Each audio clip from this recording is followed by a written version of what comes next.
Now, I had not seen The Craft in years, and this weekend I was looking for something to watch, and I said, let me rewatch The Craft, but from an evolved spiritual perspective, because I ain't no little spiritual girly no more. This came out when I was little. I ain't little no more. I'm a big spiritual girly. So I said, let me rewatch it with my evolved spiritual lens, and baby, we got some things to talk about. So The Craft is about a group of girls who come together to create a coven, and they use all of their witchy powers to do some things. Now, the coven started out with Bonnie, Nancy, and Rochelle, but they needed a fourth. Now, the fourth ended up being this new girl in school named Sarah, who they saw levitating a pencil. They said, oh, she could be our fourth. Now, they needed a fourth because they needed to complete the 4 quadrants, north, south, east, west, as well as the 4 elements: air, water, fire, earth. Now, after they recruit Sarah, they come together to officially form their coven, but they do this by doing a blood magic ritual where they each prick their finger and they dripped their blood into a glass of wine, and they all drink from it while honoring the deity that they serve, named Mananon or Manon or something like that. Now, I love the fact that they honored the 4 quadrants, north, south, east, west. I also love the fact that they honored the elements: air, fire, water, earth. I also love the fact that when they came together to form the coven, they did this little sword ritual thing to ensure that nobody had fear. And that is super important when trying to do any type of working. No fear. You must know that you are worthy of what you desire for it to actually manifest. So I like that. But baby, the blood magic, the blood bond, too far. Blood magic is super, super dangerous because it is a very strong, powerful bond, and it is basically irreversible. Blood in, blood out. You don't want to do that. You are combining your DNA with other people. You are drinking in or taking in the DNA of others, which creates a very strong spiritual soul tie.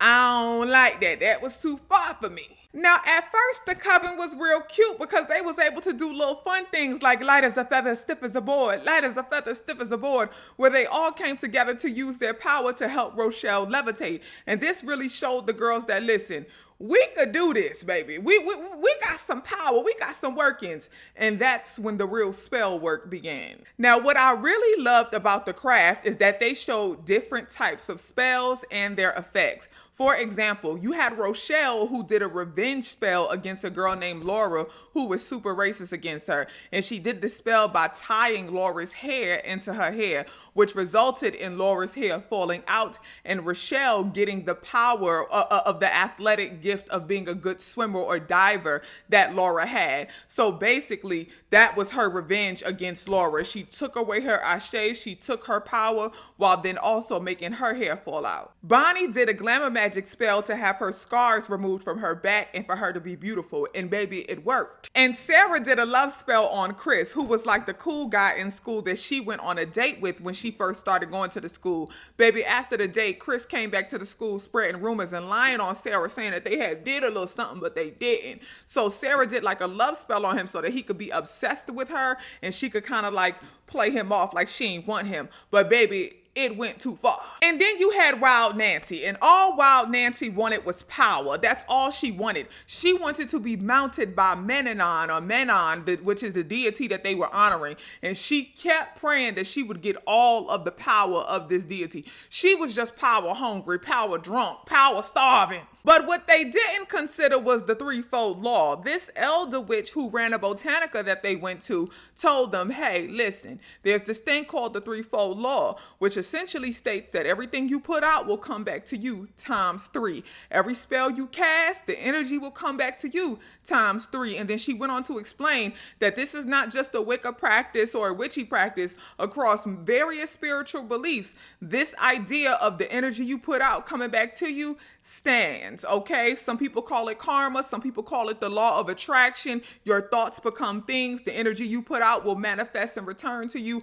All of it. And honestly, We need to talk about that part. And see, at first, they thought the little spells they cast was cute because they got what they wanted. But baby, the energy started intensifying and things started getting crazy. The love spell that Sarah had cast against Chris ended up leading to him becoming obsessed with her. And I love the fact that they had these 4 different types of spells in the film and showed how extreme the results can get. Even with Rochelle, who did the revenge spell against the racist girl Laura, it made her hair fall out. Rochelle started feeling guilty because she saw how depressed it was making Laura. Now, I ask you, when do you think it's worthy to do that left hand work? When do you think it's worthy to do revenge workings? Because essentially what Rochelle did and kind of what Sarah did was a form of revenge work. Sarah did the love spell against Chris because she didn't like he spread that rumor about her. That's revenge working. Baby, Chris's obsession with Sarah got so crazy that he tried to R-word her. And that's when power-hungry, power-drunk Nancy stepped in. Baby, Nancy had bought her a little invocation of the spirits book from the occult shop where the elder witch was working. And the elder witch tried to warn her, hey now, you got to really know what you're doing. You're a little baby witch now. This could get dangerous. Nancy said, I know what I'm doing.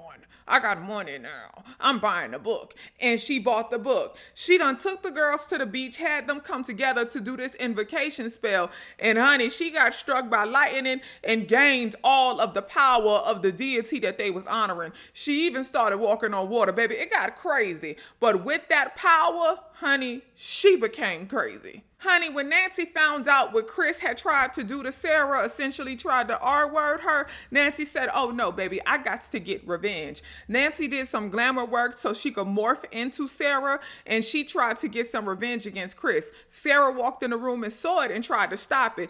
Honey, Nancy said, oh no, we gonna get this revenge. Chris was trying to apologize. Nancy got crazy. She started shaking her head, and next thing you know, Chris ended up backing up so far that he fell out a window and was unalived. Baby, after Chris got unalived, Sarah said, too far. Okay, she said, I got to get up out of this little coven. Y'all doing too much for me. Sarah tried to separate from the group, but the group wasn't having it. So they started astral projecting into her dreams and trying to cause Sarah to become so depressed that she would unalive herself. Honey, Sarah said this is getting crazy, so she tried to fight back. Sarah tried to do a binding spell to remove them. It did not work. Sarah tried to go back to the occult shop and get the elder witch to do a good working to invoke the spirit so that she could remove them.